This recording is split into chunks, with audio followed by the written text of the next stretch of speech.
This goes back a long way, I suppose, if I'm going to talk about myself. I'm one of those people who's been building things all my life, and I started building things when I was very small, and I actually started building computers over 50 years ago. Yeah, I was a teenager. And by the time I was going off to university, I was sure I wanted to build computers, but I couldn't find any computer science courses. So I went off to Cambridge to do maths, and could almost have fallen out of that, except that when I'd been there for a couple of years, they invented a computer science program. So I was one of the very first graduates in the UK in computer science. I immediately decided that I actually wanted to do something more interesting than just building computers, and went off to Warwick University to do research in artificial intelligence and robotics. After a year or two, I made one of the best career decisions of my life. I stopped because it was quite obvious that it was far too difficult.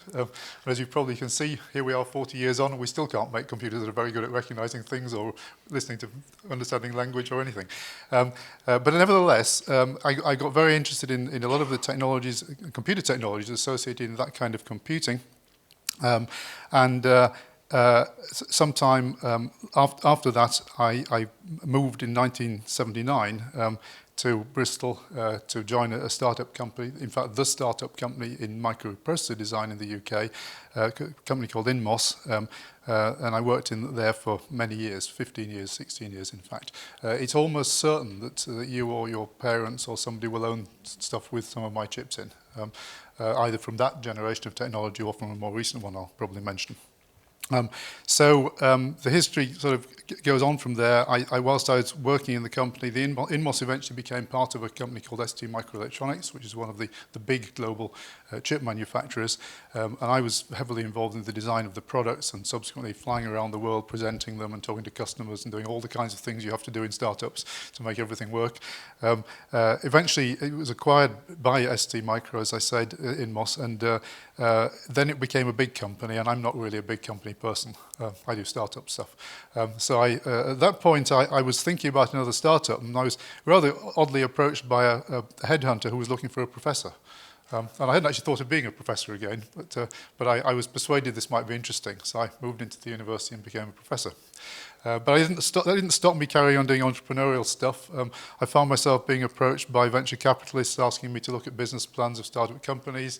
Then I get hired as a technical advisor or something, or a board member to help them along. I learned an awful lot about intellectual property on the way. I even was an expert witness in court more than once for companies dealing with litigation in IP. In fact, in 2005-06, I set up another company, a spin-out from the university with one of my students and a CEO who I found through one of the venture investors I'd worked with. That's called Xmos. They're still here in Bristol. We sell globally. We sell chips. Again, you may well own something with one of them in.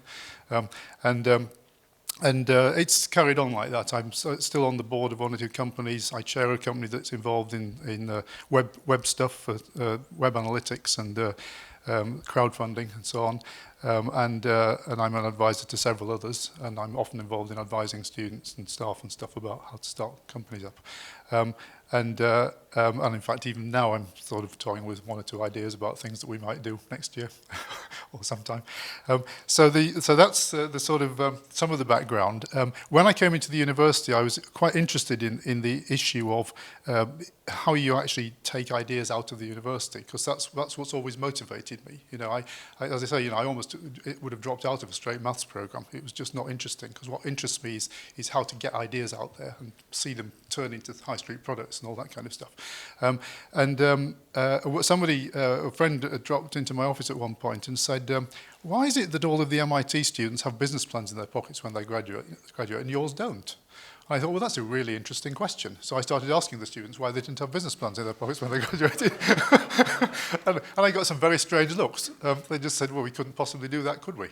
So I started saying, well, maybe you could. And then I got an opportunity in making big changes to the curriculum to introduce the idea that the final year project would be a prototype of something and a business plan. and we started doing that in 1996, 97.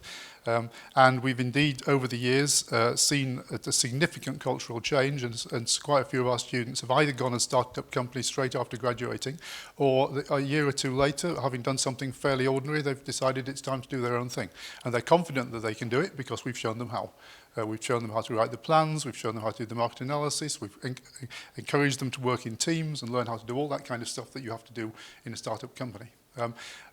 And so we've continued to develop that, and in fact this year, for the first time, we managed to put together some new undergraduate programs in the university in which half the time is going to be spent working on design, enterprise, new venture creation and stuff, and the other half of the time will be spent doing something conventional. And we had 300 applicants for this program, and the first cohort will be starting this September, October time. So that's the sort of new idea, and it's all been set up in such a way that we've got multiple disciplines so that they'll be able to do group work in cross-disciplinary teams. Because as many people have discovered, cross-disciplinary teams are more effective than single-discipline teams. So in a sense, that's quite a good lead into the QTech stuff. I mean, I'm obviously, you probably realize, a classical computer person. I don't know much about quantum anything, but then I think Richard Feynman said that if anybody tells you they understand quantum stuff, they don't understand it. Actually, I was dragged into this area originally by a friend who used to work with Richard, Tony Hay, who edited Richard's papers on quantum computation and stuff. And another interesting thing that happened was that I had the opportunity to recruit Richard Jozza to Bristol in about 2000, and he would make attempts to explain to me how this stuff works. I mean, you've heard the explanations. He said the easiest way to understand this is that the particle goes backwards in time, something magic happens, and it comes forward again. I thought, well if that's the easy way to understand it, I'm never going to understand it. So this problem was actually solved for me eventually by a very young guy, recently graduated from MIT, who turned up and said, I'll show you how this works. And he simply wrote the equations on the board. I thought, I understand that. That's okay. Never mind the intuition. Anyway, so that's been sort of a bit of a story. So I've watched this whole area develop. I got pretty excited about the quantum work that's been going on here when people showed me things sort of working. The silicon photonics is interesting to me anyway because it's one of the solutions to a number of challenging problems in classical computing, as well as having direct relevance to quantum stuff. And I mean, I'd encourage you, if you have to set up a business in quantum stuff, but you see a great opportunity for doing something else, go do it.